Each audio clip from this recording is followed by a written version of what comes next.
Atoato ny fikambanany Madagasikara Alzheimer mba hitadiavam-bola antarana ny trano izay isahanana andreo marary n'ity Alzheimer ity. Rostina Muriel sy Jakira Kotomanga. Atreto aloha dia mbola tsy fantatra mazava ny nipoiran'ity aretina ity fa araky ny tantara dia tamin'ny taona 7-9 no nahitany teratany vahiny iray aloha Alzheimer ny fitrangany voalohany. Aretina hita maneran-tany izy io ary raha ny tarehimarika azon'ny fikambanana tsy miankina Madagasikara Alzheimer ny taona 20 dia olona 700 no tratran'io aretina io teto Antananarivo. Ny 770 tamin'ireo no nangataka ho tezaina saingy ny 470 ihany no voaray noho ny fahateren'ny trano fandraisana. Na dia mbola tsy misy fanafana aza ny aretina Alzheimer dia miezaka ny fikambanana izay efa 12 taona nijoroany andray an-tanana ireo marary mba hisoroana ny fitombony aretina.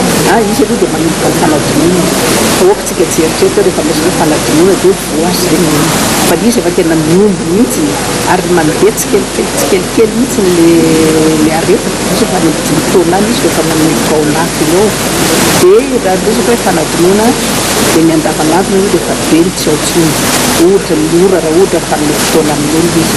Vola mahery ny arivo tapitrisa ariary no vinavinain'ny fikambanana tsy miankina Madagasikara Alzheimer ahavitana ny trano hitezana ireo marary ny aretina Alzheimer izay lasa pahazo olona maro amin'izao fotoana izao. Miara-miasa amin'ny fikambanana sakaizan'ny masoandro mody ihany koa i Madagasikara Alzheimer izay hanampy azy ireo amin'ny fananganana trano.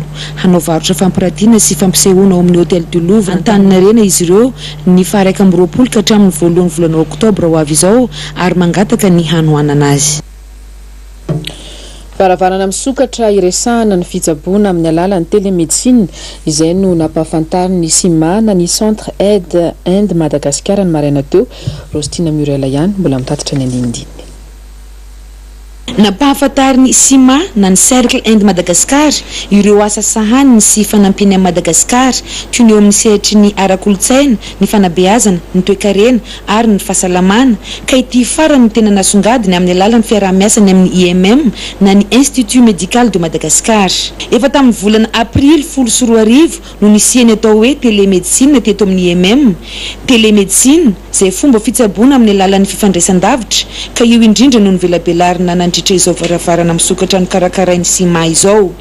Efa ampiarina tanteraka eto amin'ny IMM izany fijaham-pahasalamana manaraka ny teknôlôjia izany amin'izao.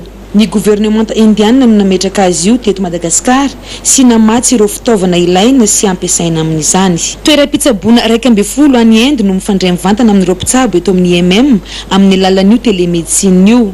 Hoe izay ny sy mahaparitaka manerana ny nosy io fomba fizaham-pahasalamana avolenta sy manara-penitra io. Ny sy maharaty eo koa miezaka ny hanatsara hatrany ny fiaraha-miasan'ny firenena roa tonta dia i Inde sy Madagasikara. Tontolo ny fahasalamana na